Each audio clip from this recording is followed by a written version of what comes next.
విశాఖపట్నంకు beach తెచ్చింది జగన్ రెడ్డి అని social మీడియాలో నెటిజన్లు వ్యంగ్యంగా కామెంట్లు పెడుతున్నారు. వాళ్ళు అలా కామెంట్లు పెట్టడానికి ప్రధాన కారణం ఏమిటంటే, చంద్రబాబు ప్రభుత్వం విశాఖ కైలాసగిరి కొండపై దేశంలోనే అతి పొడవైన 55 మీటర్ల గాజు వంతెన ఏర్పాటు చేసింది.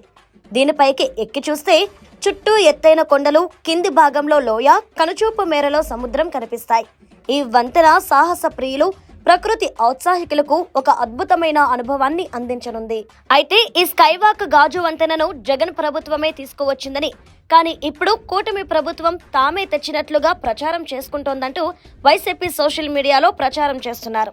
5 సంవత్సరాల పరిపాలనలో కనీసం రోడ్డుపై గుంతలు కూడా పూడ్చని జగన్ రెడ్డి స్కైవాక్ గాజు వంతెన తెచ్చారంటే నమ్మడానికి తామేమన్నా పిచ్చోళ్లా కనిపిస్తున్నామా అని నెటిజన్లు ప్రశ్నిస్తున్నారు. దానికి కౌంటర్గా ఇంకా నయం, విశాఖపట్నంకు బీచ్ తెచ్చింది కూడా తానేనని జగన్ ప్రచారం చేసుకుంటారేమో అంటున్నారు.